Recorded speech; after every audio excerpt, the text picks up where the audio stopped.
Welcome back, beer tubers. Today we're taking a look at a collaboration beer between Alesmith and Cigar City, and this is Ramblin Rye Brown Ale. It's an 8.5% beer. They mentioned on the back that it's sort of like a Roggenbier, which is interesting because I did try it before and I don't remember having that kind of character. But we'll take a look at it. Got it poured out. Definitely a brown color. A lot of like dark ruby red, mahogany kind of tinges to it in the light. The head's got a very light brown color to it as well. Let's get the aroma. Yeah, it actually kind of reminds me of Alesmith's regular brown ale, but just a little more intense, and then you get the rye spiciness coming through. It smells great. Some hop character in there too.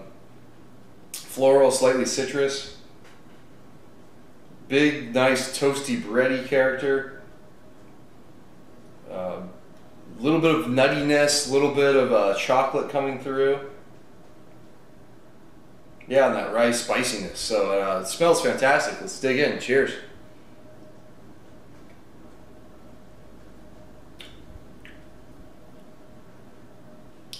Yeah, it's nice. Very nice mouthfeel to it. That rye is really imparting a nice, creamy, smooth characteristic to the beer. It's a very interesting beer because it's not exactly to style in terms of being like a Roggenbier. It's got a lot of rye character, but it's more like an imperial rye brown ale, which really works.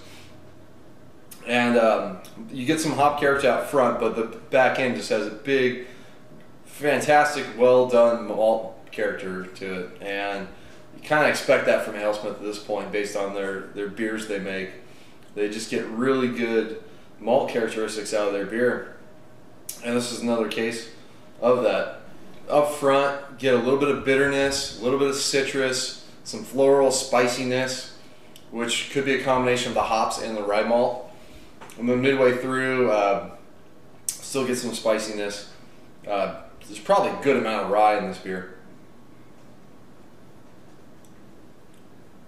Then midway through, you start to get a lot of the sweeter elements to the beer.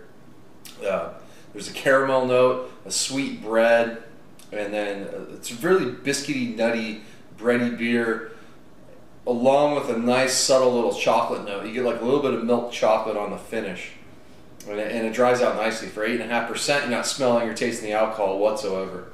I'm also getting a touch of a dark fruit. Don't know if that's from the malt or a potential yeast ester characteristics coming through as well, but really like this one. I really hope they put it in barrels because I think it will work really well. If they want to go like rye whiskey barrels, obviously you play up the rye factor, but it could work in a bunch of other barrels. And I hope the fact that it's a collaboration with Cigar City that it is going into barrels because yeah, I'm really enjoying this one. B+ for me. I think it would work really well in barrels. I think it might work with some little more age. It's got a little bit of a hop character to it, and then that die down might bring out some of the more of the malt characteristics. But dig the label art, a little different from what you typically see at Alesmith, and not sure the distribution on this, but it will probably go through Alesmith's chain of distribution. I don't know if they're down there in Tampa, Florida or not, but I wish we could get Cigar City Brewing here. I hope we do eventually because they've recently done a couple collaborations with San Diego breweries that turned out great, and this is another one. So recommend Ramblin Rye Brown Ale from Alesmith Cigar City. Until next time, please comment and subscribe. Cheers.